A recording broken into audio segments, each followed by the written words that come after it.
내가 말리도 않고 그냥 속이고 있다가 나중에 들켰어. 네. 아 여기 너무 동물 때문에 나한테 얘기도 안 하고 들어와가지고 지금 다 이게 망가뜨린 거 아니냐.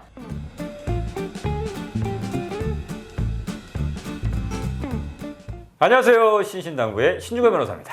안녕하세요. 신신당부의 질문 요정 이가은입니다. 가은 씨 혹시 반려동물 키우세요? 저 지금은 안 키우고 있어요. 그럼 예전에 키우셨다는 제가 얘기네요. 어렸을 때는 많이 키웠었죠. 막 귀여운 동물들. 어떤 것들 키우셨어요? 뭐 강아지, 고양이, 뭐 앵무새도 키웠고 와. 햄스터도 진짜 오랫동안 키웠어요. 이야. 햄돌이. 이름도 햄돌이. 근데 지금은 왜 안 키우세요? 지금 제가 감당할 자신이 없어요. 맨날 바쁘게 살다 보니까. 그쵸. 그렇죠. 또 혼자 두는 것도 좀 그렇고, 그죠? 네. 제가 왜 이거 반려동물 키우는지 물어본지 아세요? 어떤 것 때문에요?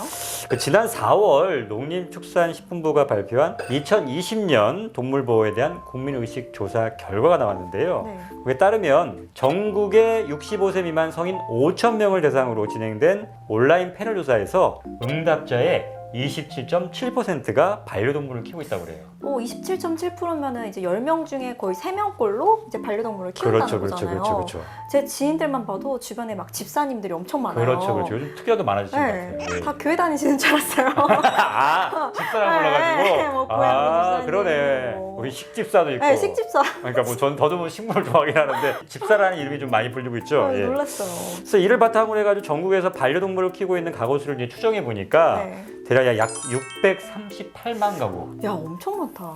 전년 조사보다 약 47만 가구가 증가한 수치거든요. 네. 그래서 농림부는 638만 가구에서 키우는 반려동물이 대략 약 총 860만 마리라고 지금 추정하고 있어요. 와. 엄청나게 많죠. 진짜 엄청 많은 것 예. 같아요. 저도 막 호수 이렇게 돌다 보면은 다들 이제 댕댕이랑 산책하더라고요. 그렇죠. 아무래도 1인 가구도 많고 예. 요즘에 이제 아이 없는 그런 부부분들도 많으신 걸로 알고 있어요. 예. 그래서 그런 게 아닐까.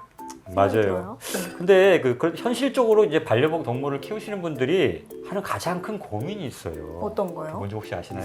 만약에 저라면은 예. 시끄럽게 하지 않을까 막 이런 생각도 들 것 같고 그렇죠. 이웃한테 피해가 막 혹시 날까 이사 봐. 갈 때 반려동물이 되는 곳을 갈 수가 있잖아요. 뭐 맞아요. 이런 것도 막 고민. 맞아요. 바로 그 문제. 그러니까 네네네. 반려동물을 키우는 분들의 고민 중 하나가 바로 반려동물과의 동거 여부, 같이 데려가 살 수 있느냐. 같이 데려와. 예. 그러니까 집주인 입장에서는 벽지를 훼손하거나 소음 등의 이유로 반려동물을 키우는 걸 싫어할 수도 있잖아요. 네네네. 근데 여기서 한 가지 생각해 볼 게 있는데요. 그 임대차 계약을 할 때 그러면 반려동물과 관련한 조항이 따로 없었다면 반려동물을 마음 놓고 키워도 되는 걸까? 이런 의문이 들 수 있단 말이에요. 그러게요. 그러니까 요거에 대한 걸 얘기해 보려고 그래요. 뭔가 써있지 않으면은 그냥 암묵적으로 되는 거 아닌가라는 생각도 해보게 되는데 그죠, 되게 그죠. 궁금하네요. 그죠? 그래서 이게 최근에 반려동물을 키운다는 이유로 집주인에게 일방적으로 임대차 계약 해지 통보를 받은 사례가 있었거든요. 네. 법원의 판결이 있었는데 정답이 무엇인지 잠시 후에 판례를 통해 확인해 보겠습니다. 네, 정말 궁금해지는데요. 본격적으로 신중건 변호사의 신신당부 출발에 앞서서 여러분께 꼭 드릴 말씀이 있어요. 네.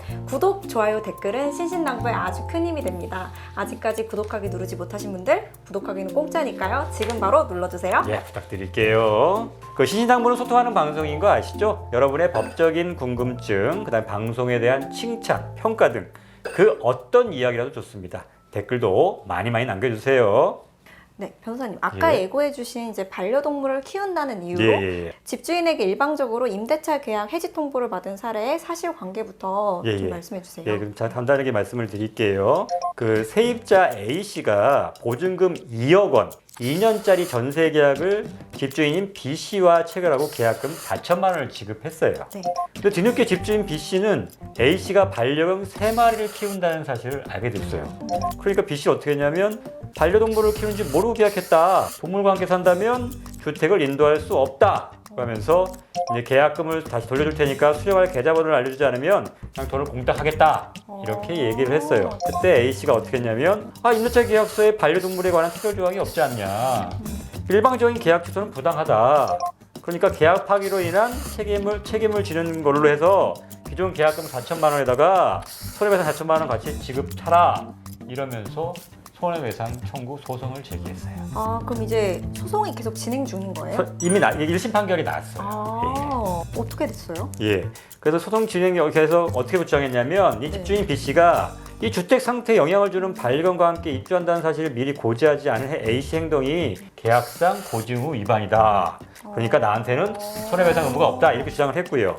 근데 법원은 뭐라고 판단했냐면 세입자 A씨의 손을 들어줬는데 그 이유가 임대차 계약서에는 반려견과 관련한 내용이 전혀 없다. 계약 쓸 때 반려견 만약에 안 된다고 그러면 썼어야 되는 거 아니냐. 그렇죠. 두 번째가 그 B씨가 임대차 계약 시 반려견을 기르지 않는 것이 위 임대차 계약의 조건, 그러니까 조건으로 이걸 내세우지 않았단 말이에요. 반려견 키우지 않는 거에 조건이에요. 들어오려면 그렇게 해야 됩니다. 조건을 내세우지 않았어요. 네네네. 세 번째, 이거 뭐 우리 일반적으로 그 공동주택이라 하더라도 지금 다 반려견 다 키우고 있잖아요. 그렇죠. 그러니까 이게 문제가 되지 않는다는 거죠. 그 다음에 이 원고와 기르는 반려견이 이게 3마리이긴 한데 네. 다 소형견이었어요. 큰 연견이 아니라.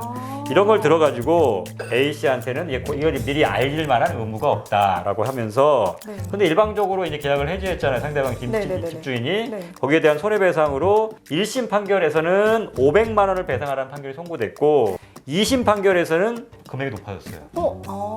소송비용까지 포함, 소송비용을 좀 감안해서 1,200만 원을 지급하라. 세다. 이렇게 판결이 선고됐어요. 근데 제가 그냥 이제 생각을 해봐도 되게 반려견의 문제는 사실 이미 좀 중요한 부분인 것 같은데. 그렇게 생각할 수 있죠. 네. 근데 아마 세입자 입장에서는 물론 뭐 남들 다 키우니까 이렇게 생각할 수도 있고 네네. 또 3마리다 보니까 혹시나 그러면 혹시나 되게 계약을 안 해줄까봐 굳이 알리지 않았을까라는 생각도 들어요. 그러니까 뭐 그 정확한 이유는 알 수 없긴 한데. 근데 저도 듣다 보니까 반려견 같이 중요한 부분은 네. 집주인이 먼저 저는 고지해놔야 맞다고 좀 생각이 들긴 했어요. 안 그러면 이제 세입자 입장에서는 그냥 잠정적으로 당연히 암묵적으로 당연히 되는 거 아닌가 이렇게 생각하지 않았을까라는 생각도 들더라고요. 이 사건에서 보면 전세지 계약할 때 그런 반려동물에 대한 동거 네. 이걸 집주인이 당연히 꼭 알려야 되냐 이게 처음에 의문을 가질 수 있잖아요. 제가 반려동물을 키우지 않아서 그런가 모르겠는데 네. 실제로 다 알리고 들어가는지 아니면 그냥 알려봤자 뭐 좋을 게 있겠어라고 해서 그쵸. 특별히 뭐 계약 내용 중에 뭐 동물은 절대 안 됩니다 라는 내용이 없으면 네, 굳이 그거를 알릴 필요가 없지 않을까라는 생각을 할 것 같아요. 그래서 실제로도 법적으로도요, 반려동물을 키우는 사람 임차계약을 맺을 때 반려동물을 키우고 있다는 사실을 사전에 미리 알려줘야 될 법적인 의무는 없는 거죠. 없어요. 의무는 없죠. 다만 이제 분쟁을 이제 미리 그럼 예방할 문제 생길 수 지금처럼 문제가 생길 수 있잖아요. 왜 그랬냐면 아까도 말씀드렸듯이 강아지나 이런 것들이 막 긁기도 하고 막 물어뜯기도 해가지고 집의 일부가 훼손이 될 수도 있어요. 네네네. 그럼 무슨 문제가 발생하냐면 주택 임대차 보호법에 뭐가 있냐면 계약 갱신 우리가 청구할 수 있는데 집주인 입장에서 거절할 수 있는 사유가 있어요. 그게 반려견. 그게 반려견은 아니고 네. 이제 고의 또는 과실로 인해서 이 주택의 전부 또는 일부가 훼손된 경우. 그러니까 만약에 강아지나 고양이 때문에 막 이렇게 막 할퀴고 이런 데 있다고 해서 그걸 네. 트집 잡아가지고 네. 여기 너무 동물 때문에 나한테 얘기도 안 하고 들어와가지고 고양이나 강아지가 이거 지금 우리 집 다 망가뜨린 거 아니냐. 나 그러니까 계약갱신 안 해. 이렇게 거절할 비밀을 줄 수 있다는 거죠. 그렇구나. 또 한 가지 또 이것도 마찬가지고 그다음에 네가 이런 것들을 뭐 집에 훼손될 정도의 이런 중대한 문제가 있으면 미리 얘기를 네. 했었어야 되는데 이러면 난 너무 더 이상 이제 우리의 그러니까 임대차 관계가는 뭐라고 하냐면 신뢰 관계가 바탕이 됐다고 해요. 그러니까 집주인과 세입자 사이에 신뢰 관계가 바탕이 되는데 네. 도저히 못 믿겠다 나는 더 이상. 당신한테 이제 더 이상 이제 계약을 새 방을 이제 세줄 수가 없어. 집을 세줄 수가 없어. 이러면서 이제 계약 갱신을 거절할 수도 있기 때문에 네네. 그러니까 미리 사전에 내가 만약에 반려동물을 키우고 있다면 미리 말하는 게 고지하는 게 이런 분쟁들을 예방할 수 있는 방법이 아닐까라는 생각이 들어서 물론 법적인 의무는 없지만 반려동물을 키우고 있다는 사실 미리 알리는 편이 좋을 것 같고요. 물론 제가 보기엔 아주 그냥 뭐 예를 들면 강아지나 고양이가 긁으면 살짝 한 거 갖고는 뭐 거절하거나 이렇게 하지는 못할 거예요. 오히려 그게 법적인 분쟁이 될 수 있을 것 같긴 한데 이거 어차피 나중에 그것 때문에 이제 다툼이 생길 수 있는 여지가 생기는 거니까 그렇게 하지 말고 미리 얘기하는 게 어떨까. 그다음 한 가지 또 이제 중요한 세입자 입장에서는 좀 꼼꼼하게 봐야 될 게 뭐냐면 계약서에 이 반려동물에 대한 동거가 불가능하다 이런 조항이 있는지 없는지를 꼼꼼하게 보셔야 돼요. 그걸 만약에 그렇게 계약 조항이 있는데도 불구하고 어겼다. 절대적으로 임대인한테, 그러니까 집주인한테 유리한 조항이에요. 그러니까 당연히 있는데도 불구하고 내가 말리도 않고 그냥 속이고 있다가 나중에 들켰어. 바로 집주인 입장에서는 야, 왜 그쵸. 너가 미리 얘기 안 했어? 우리 당연히 안 된다고 했는데 이제 이미 와서. 계약서에 쫙 써 있으니까. 이래서 나중에 손해배상에 대한 책임도 물을 수 있는 거고. 그렇게 되면 쫓겨날 수도 있는 예, 거예요. 그렇죠. 아. 그러니까 그거는 계약 위반이 될 수 있으니까. 그거는 네. 단순히 계약 갱신 거절의 문제가 아니라 아니 계약에 저기 분명히 동물은 반려동물 안 된다고 했지 않았냐. 근데 네가 위반했으니까 계약을 해지하겠다. 이렇게도 주장할 수 있을 것 같다는 거죠. 네, 진짜 그렇게. 예, 그러니까 그럴 가능성이 있기 때문에 그거는 꼼꼼히 좀 보셔야 될 것 같고 반려동물에 대한 조항이 있는지 그 다음에 반려동물 동거로 인해서 내가 불리하게 되는 부분이 있는지는 세입자 입장에서도 꼼꼼하게 계약서를 보시면서 체크를 하셔야 된다는 거예요. 아까 보셨듯이 반려동물을 키우는 인구가 이제 거의 4분의 1 수준이란 말이에요. 그럼에도 네. 불구하고 이제 반려동물을 키우는 사람들에게 이제 임대차 계약은 쉽지 않아요. 그러니까 네. 요즘 같은 경우는 특히나 반려동물을 거부 안 된다고 하시는 분들도 꽤 많이 들었거든요. 그러니까 그 반려동물을 키우는 분들도 많이 들었지만 와. 반려동물 안 된다고 하는 집주인도 들었어요. 그래서 계약할 때 그 조항을 항상 봤었어요. 그러니까, 반려동물 금지 뭐 이런 식으로. 그러니까. 네. 근데 이게 어떻든 간에 현실이잖아.